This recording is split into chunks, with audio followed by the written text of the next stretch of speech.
Ram Ram. India news Haryana देख रहे हैं आप और 22 जिले 22 खबर में मैं हूं आपके साथ शगुन सिंह। हिसार एयरपोर्ट पर प्रधानमंत्री नरेंद्र मोदी 14 अप्रैल को हवाई सेवाओं का उद्घाटन करेंगे। प्रधानमंत्री के कार्यक्रम को लेकर युद्ध स्तर पर प्रशासन तैयारियों में जुटा हुआ है। 5 एकड़ में जर्मन तकनीक से टेंट लगाया जा रहा है। मुख्यमंत्री नायब सैनी भी मंगलवार को तैयारियों का जायजा लेने पहुंचे। 14 अप्रैल को 72 सीटर विमान हिसार से अयोध्या के लिए उड़ान भरेगा। हिसार एयरपोर्ट से 14 अप्रैल को प्रधानमंत्री नरेंद्र मोदी हवाई सेवाओं का उद्घाटन करेंगे। हिसार से पहली फ्लाइट अयोध्या के लिए रवाना होगी।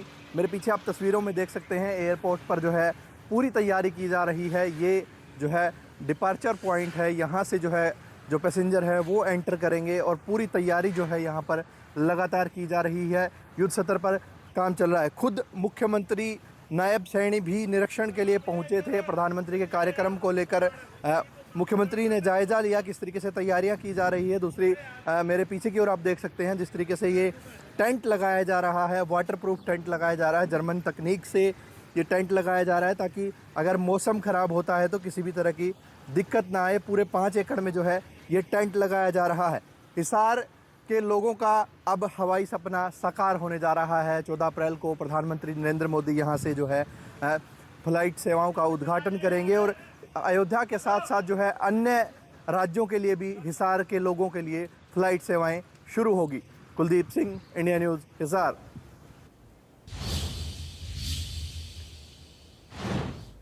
वहीं प्रधानमंत्री नरेंद्र मोदी के आगमन से पहले यमुनानगर में स्वच्छ भारत मिशन के तहत स्थानीय निकाय मंत्री विपुल गोयल ने स्वच्छता अभियान चलाकर लोगों को स्वच्छता के प्रति जागरूक किया। इस दौरान मंत्री ने खुद झाड़ू लगाकर साफ सफाई की। मंत्री के साथ यमुनानगर विधायक घनश्याम दास अरोड़ा भी मौजूद रहे।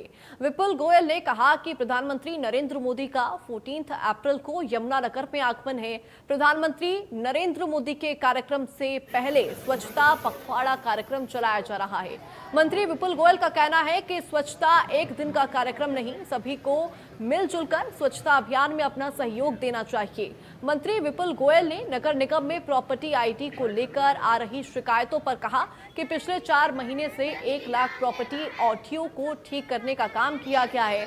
नगर निगम इसको दुरुस्त करने के लिए दिन रात लगा हुआ है। एक दीप जलाएं, निर्भरता का, स्वच्छता का, नवीनता का प्रयास का। जी हाँ, आप लोग एक बार जोरदार। यशस्वी प्रधानमंत्री नरेंद्र मोदी जी का 14 तारीख को यमुनानगर की धरती पर आगमन है और उससे पहले एक स्वच्छता पखवाड़ा जो चलाया गया है उसके लिए मैं स्वयं यहाँ पर आया हूँ। माननीय मुख्यमंत्री जी भी आए हैं और किस तरीके से जो उनका आह्वान है स्वच्छता का, उसमें यमुनानगर के अंदर किस तरीके का काम है और देखकर बड़ा अच्छा लगा कि यमुनानगर के सभी लोग, चाहे प्रशासनिक अधिकारी हों, चाहे NGOs हों, चाहे हमारे मेयर और पार्षद हों, विधायक हों और जितने भी जो यमुनानगर के लोग हैं, जितनी सामाजिक संस्थाएं RWA, सभी लोग सहयोग करके माननीय प्रधानमंत्री जी के इस आह्वान को बहुत सक्सेस बनाने के अंदर लगे हुए।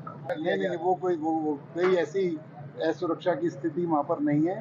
तो एक छोटा सा एरिया था जिसके अंदर जो जंगली जानवर खाली पड़ा होता है, पेड़ लगे होते तो आ ही जाते हैं, उनको स्वच्छ करने का काम कर दिया गया।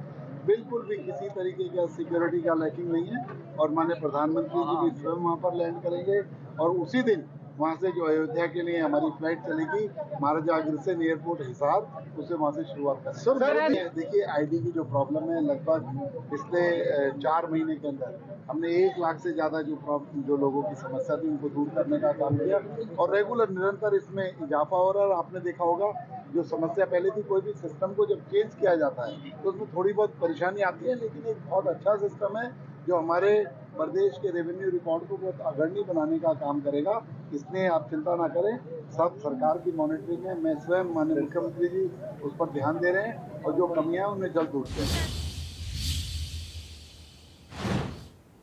वहीं रोहतक में आए दिन निजी स्कूल बसों में बच्चों की सुरक्षा के साथ खिलवाड़ की शिकायतें आती रहती हैं। इसे लेकर प्रशासन अब पूरी तरह से सख्त नजर आ रहा है।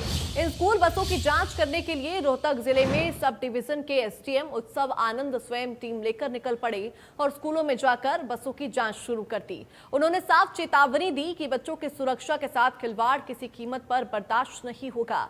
अगर खामियां मिली तो सख्त कार्रवाई की जाएगी।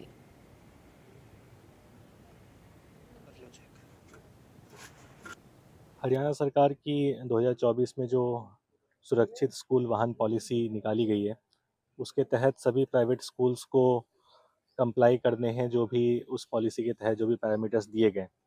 तो उसी के क्रम में हम लोग जो सब डिवीज़न लेवल की कमेटी है, वह सब डिवीज़न सांपला में private school, SV international school के बसेस के इंस्पेक्शन के लिए निकली है। उस पॉलिसी के तहत जो भी पैरामीटर्स है, उस पर रिपोर्ट बनाई जा रही है। पॉलिसी के तहत ही उसमें कुल 29 पैरामीटर हैं, जिसमें जैसा कि आपने बताया कि फर्स्ट एड को लेके, फायर एक्सटिंग्विशर को लेके सारे पैरामीटर्स उसमें इंक्लूडेड हैं। तो उन सभी पैरामीटर्स पे इनकी चेकिंग हो रही है। बाकी कैपेसिटी वाइज इसमें कितने बच्चे आते हैं और इनकी कितनी कैपेसिटी है, उसका भी जायज़ा लिया जाएगा और उस रिपोर्ट में सारी बातें खुल के आएगी और इन्हें उसे ठीक करने का मौका दिया जाएगा। अन्यथा की स्थिति में उन पे जो भी लीगल कार्रवाई है वो की जाएगी। जो मान्यता प्राप्त जिन स्कूलों की नहीं है, वो तो स्कूल ही इलीगल है, तो उन पे तो सख्त से सख्त कार्रवाई होगी और उनके बसेस भी सारे पे लीगल कार्रवाई की जाएगी। वहीं देश में एक बार फिर से आम नागरिकों की जेब पर एक और बड़ा बोझ पड़ गया है। सरकार ने घरेलू सिलेंडर के दाम में 50 रुपए की बढ़ोतरी करती है, जिससे आम नागरिक खासकर महिलाएं काफी ज्यादा नाराज हैं। उनका कहना है कि ये महंगाई एक और मार सरकार ने दे दी है, जिससे जहां उनके किचन पर असर पड़ेगा, वहीं महंगाई की मार भी पड़ेगी।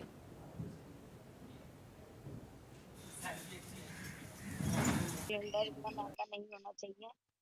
जरूरत से ज्यादा ही बढ़ाते चले जाते हैं पैसे, फिर दिक्कत होती है गृहस्थी में। कभी ला पाते हैं, कभी नहीं ला पाते। इतना महंगा नहीं होना चाहिए। मजदूर बंदे कहाँ से करेंगे इतना? अगर हर चीज़ के रेट बढ़ते रहेंगे तो खाएंगे क्या? बल्कि कम करने चाहिए। मजदूरी वाले बंदे क्या करेंगे? दिहाड़ी वाले कभी लगती है, कभी नहीं लगती है। सिलेंडर से रेट बढ़ गए हैं जी, गरीब आदमी क्या करेगा जी? ये मार पड़ रही है जी गरीब बंदे पे। पहले 830 का था जी, अब 50 रुपये और बढ़ गए। वहीं फरीदाबाद के अनाज मंडियों में किसान की ओर से लाए गए गेहूं की बिक्री होने के बाद उसका उठान नहीं हो पा रहा है, जिससे मंडियों में अनाज अटा पड़ा है। इतना ही नहीं, उठान ना होने के चलते 48 से 72 घंटे में किसानों की पेमेंट भी नहीं हो पा रही है। नियमों के मुताबिक किसानों की पेमेंट मंडी से गेहूं के उठान के 48 से 72 घंटे में की जाती है, लेकिन जब तक यहां से उठान नहीं होगा तब तक किसानों को पेमेंट भी नहीं हो पाएगा। मंडियों में उठान की व्यवस्था अभी तक न होने से किसानों में भी नाराजगी दिखाई दे रही है। मामले में फरीदाबाद के डीसी विक्रम यादव का कहना है कि गेहूं के उठान की टेंडर प्रक्रिया पूरी करके सरकार को भेज दी गई थी, जिसका अब समाधान हो गया है। हरियाणा में गेहूं की खरीद की 1 अप्रैल से शुरुआत हो चुकी है, लेकिन कई अनाज मंडियों में उठान न होने के चलते किसानों को गेहूं की खरीद का पैसा नहीं मिल रहा है। नियमों के मुताबिक यदि उठान होता है तो उसके 48 से 72 घंटे में किसानों के खाते में पैसे पहुंचते हैं, लेकिन उठान न होने की वजह से किसानों में भी नाराजगी देखने को मिल रही है।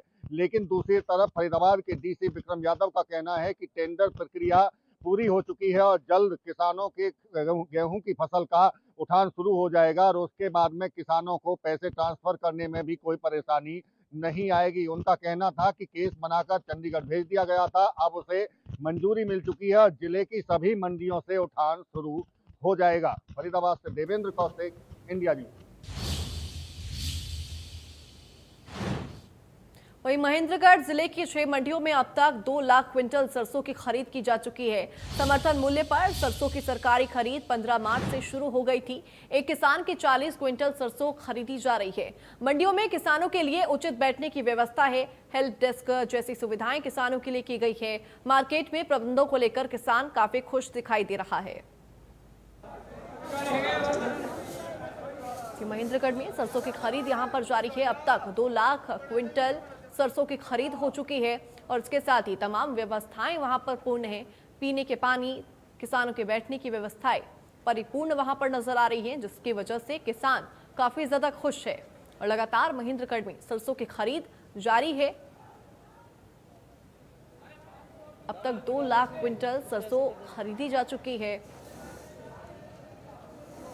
और उसके साथ ही जो व्यवस्थाएं वहां पर की गई हैं उससे किसान काफी ज्यादा खुश है। हेल्प डेस्क भी वहां पर बाकायदा बनाए गए हैं ताकि किसानों को किसी भी प्रकार की दिक्कत ना हो। मार्केटिंग सिस्टम को तमाम देखकर किसान वहां पर खुश नजर आ रहे हैं। मैं अपनी चर्च से लेके आया था। बहुत बड़ी व्यवस्था है यहाँ, साफ सफाई भी है और अभी मैडम आ गई है, वो टेस्ट कर रही है, थोड़ी देर में सिर्फ तुल जाएगी। तो रेट क्या मिल रहा है आपको? 5950 रुपये। और सरसों की फसल लेके यहाँ आया हूँ। गवर्नमेंट ने बढ़िया व्यवस्था कर रखी है और मैडम बढ़िया तरियाँ पास कर रही है, बढ़िया तरियाँ ले रही है, कोई प्रॉब्लम नहीं है। क्या भाव ले रहे हैं सरकार? 5950 रुपये पूरे दाम दे मिल रहे हैं और संतुष्टि से तोल हो रहा है, संतुष्टि से सारा काम हो रहा है। बढ़िया व्यवस्था है यहाँ की और हमारी जो आजीविका है वो भी इसी सरसों के ऊपर निर्भर करती है। और सरसों का भाव जो गवर्नमेंट ने निर्धारित किया था 5950, अभी तक जो व्यवस्था थी 5950 में खरीद रही है और बहुत ही बढ़िया भाव मिल रहा है हमारे को। खुश है किसान? बिल्कुल खुश हैं हम। हमारे ज़िले के अंदर जो सबसे मेजर फसल है वो सरसों की फसल है और सरकार द्वारा किसानों के लिए 5950 रुपये MSP निर्धारित की गई है। रही बात मार्केट कमेटी नारनौल के द्वारा दी जाने वाली सुविधाओं के बारे में, तो मैं आपको बताना चाहूँगी कि मार्केट कमेटी ने किसानों के लिए टेंट लगवाया है, टीन शेड है, ठंडे पानी के लिए यहाँ पर वाटर कूलर की सुविधा उपलब्ध है और गेट के ऊपर ही हेल्प डेस्क बनाया गया है। अगर किसी किसान को किसी भी प्रकार की कोई समस्या है तो वो अपनी शिकायत हेल्प डेस्क में दर्ज करवा सकता है। उधर बहादुरगढ़ में अवैध तरीके से प्लास्टिक वेस्ट को डंप और रिसाइकल करने वालों पर की जाएगी। पिछले दिनों प्रदूषण नियंत्रण विभाग, बिजली विभाग और नगर परिषद की संयुक्त टीम ने परिषद सीमा क्षेत्र में चल रही इस तरह की गतिविधियों का निरीक्षण किया था। इस दौरान MIE छोटूराम नगर और निजामपुर रोड पर 21 व्यक्ति अवैध तरीके से काम करते हुए पाए गए। नगर परिषद के कार्यकारी अधिकारी संजय रोहिला ने बताया कि चिन्हित व्यक्तियों के खिलाफ भारतीय नागरिक सुरक्षा संहिता की धारा 163 के तहत कानूनी कार्रवाई के लिए पुलिस उपायुक्त को पत्र लिख दिया गया है। बता दें कि जिला उपायुक्त कई बार कानूनी धाराओं के तहत प्रतिबंध भी लगा चुके हैं, लेकिन प्लास्टिक कबाड़ को डंप और रिसाइकल करने वाले बाज नहीं आ रहे हैं, जिसके बाद अब प्रशासन ने कानूनी कार्रवाई करने की तैयारी कर ली है। अवैध तरीके से प्लास्टिक डंप करने पर अब सख्त कार्रवाई होगी। दरअसल नगर परिषद ने 21 जगहों को यहाँ पर 21 लोगों को चिन्हित किया है। FIR के साथ ही सख्त कार्रवाई यहाँ पर होगी। निरीक्षण के दौरान प्लास्टिक डंप करते हुए 21 लोग अवैध रूप से वहां पर मिले, जिसके बाद से ये सख्त रुख अपनाते हुए अब सरकार नजर आ रही है। नगर परिषद बहादुरगढ़ में जो अवैध प्लास्टिक का यूज कर रहे हैं, स्टॉक कर रहे हैं, तो उसमें हमारी 2-3 एरिया आइडेंटिफाई है। छोटू रामनगर है, MI पार्ट B है और उसके साथ निजामपुर। हमारी टीम गई जिसमें हमारे डिपार्टमेंट के अलावा बिजली विभाग के SDO, पोल्यूशन बोर्ड के SDO, हमारे सचिव, बिल्डिंग इंस्पेक्टर, इनकी टीम ने फील्ड विजिट किया और वहाँ पर 21 व्यक्तियों द्वारा ये पाया गया कि अवैध रूप से प्लास्टिक का कार्य करते हैं और अब उन पे आगामी कार्रवाई के लिए उपायुक्त महोदय द्वारा भी धारा 163 के तहत इनको इलीगल किया गया है और उन्हीं के आदेशों की पालना में ये फील्ड विजिट भी हुई है और नगर परिषद द्वारा 21 व्यक्तियों के विरुद्ध नियम अनुसार कानूनी कार्रवाई और FIR दर्ज करने के लिए DCP साहब को लिख दिया। अब खबर पानीपत से, जहां पानीपत के रहने वाले युवती ने पूर्व उप प्रधानमंत्री चौधरी देवीलाल पर अपमानजनक टिप्पणी की। युवती का एक वीडियो सामने आया। सोमवार को वीडियो वायरल होने के बाद इसका विरोध शुरू हो गया। लोगों ने युवती के खिलाफ कार्रवाई की मांग भी की। इसका पता चलते ही मंगलवार को युवती ने एक नया वीडियो जारी कर गलती पर माफी मांग ली। बता दें 15 मार्च को ऐसा ही मामला भिवानी से सामने आया था, जहां एक युवक ने चौधरी देवीलाल का अपमान किया था। कि पूर्व उप प्रधानमंत्री देवीलाल का ये अपमान, जहां पर पानीपत की एक युवती ने वीडियो में पूर्व उप प्रधानमंत्री देवीलाल का अपमान किया। हालांकि अपनी गलती को यहां पर मानते हुए युवती ने एक और वीडियो जारी किया जिसमें उसने माफी मांगी, क्योंकि लगातार युवती का यहां पर विरोध किया जा रहा था। लोगों में इसको लेकर काफी ज्यादा आक्रोश था। पानीपत की एक युवती का यह वीडियो सोशल मीडिया पर वायरल हुआ और जैसे ही वीडियो वायरल हुआ उसने माफी भी मांगी।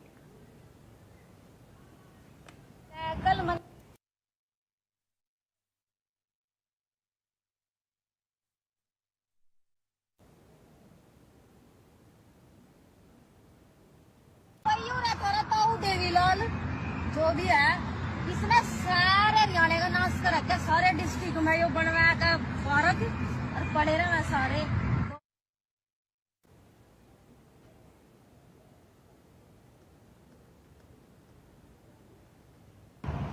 राम राम भाई, मेरी सभी ने कल मैंने एक वीडियो बनाई थी, उसमें मैंने ताऊ देवीलाल जी का कुछ अपशब्द बोल दिए थे, तो भाई मैं उसके लिए बहुत शर्मिंदा हूँ। मैं ताऊ देवीलाल के पैर छू कर वही माफी मांगू हूँ पूरी 36 जी के बारे में कि उसने पार्क को लेकर उसने वीडियो भी सुनाई है कि ताऊ देवीलाल पार्क में जोड़े पड़े रहते हैं। सोशल मीडिया के सर एक सोशल मीडिया के माध्यम से उनका अपमान की बात आ रही है, उन्होंने उस मामले को लेकर उन्होंने एक अपनी शिकायत दर्ज कराई हमारे पास, उसको मैंने पुलिस अधीक्षक के पास भेज दिया कार्रवाई करने के लिए, और जो भी होगा उस पर उचित कार्रवाई करेंगे।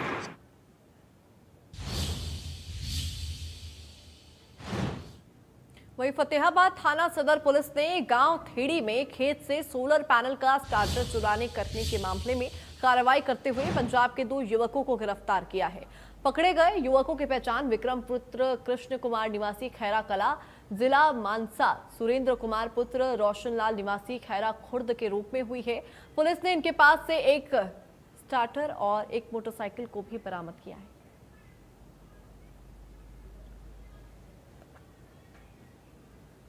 इनसे पूछताछ करने पर जो है ये तथ्य सामने आया कि लगभग 8 से 10 के करीब वारदातें जो हैं भट्टू और सदर थाने के एरिया में इन्होंने कर रखी है, और 40 के करीब वारदातें जो है वो सिंहपुरा चौकी सरसा जो है वहाँ उन्होंने वारदातें कर रखी हैं। टोटल इनकी 47 और 50 के बीच में वारदात जो है वो स्टार्ट हो चुकी है।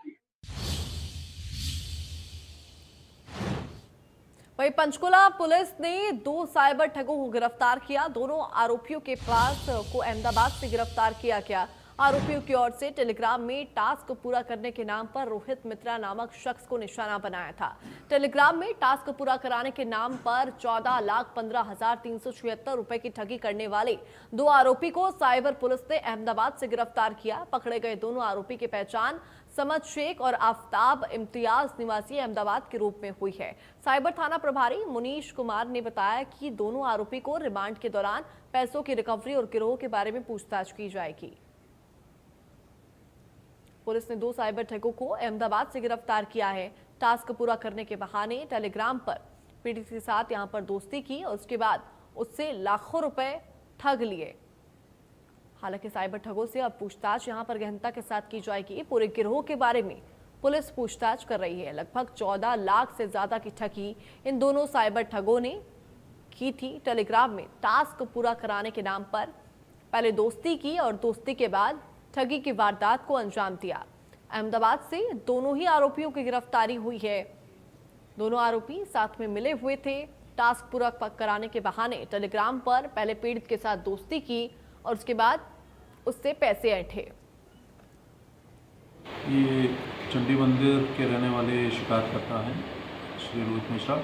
इनके साथ यूट्यूब चैनल को सब्सक्राइब करने के टास्क को लेकर के धोखाधड़ी हुई थी और करीबन 14,15,000 रुपये की उनके साथ धोखाधड़ी की गई थी।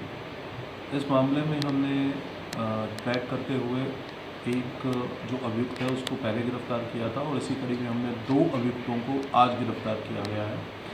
ये तीनों अभियुक्त अहमदाबाद के रहने वाले हैं और इनको हमने न्यायालय में पेश करके 6 दिन का रिमांड हासिल किया और जिनको हम रिमांड पर अहमदाबाद लेकर जा रहे हैं और इसमें आगामी जो सफलता होगी और पूरा नेक्सस जो है उसको ब्रेक डाउन करने का प्रयत्न किया जाएगा।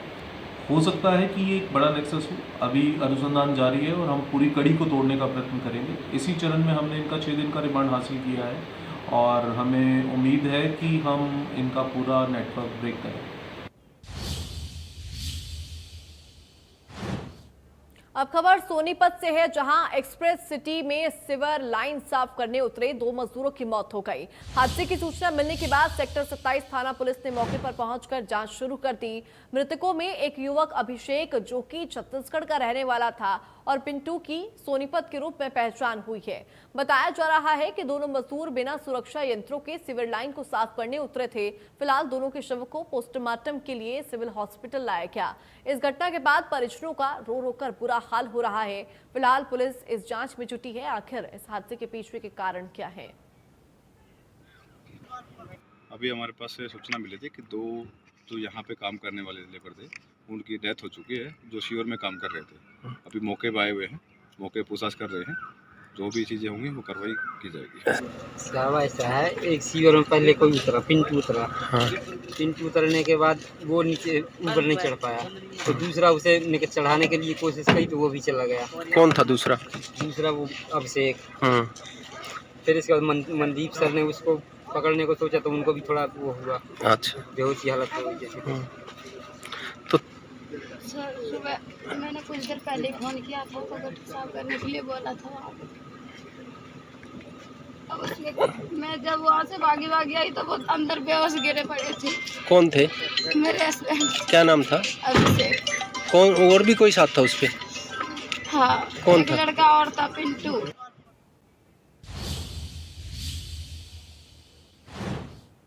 इस खास बुलेटिन में फिलहाल मेरे साथ बस इतना ही। तमाम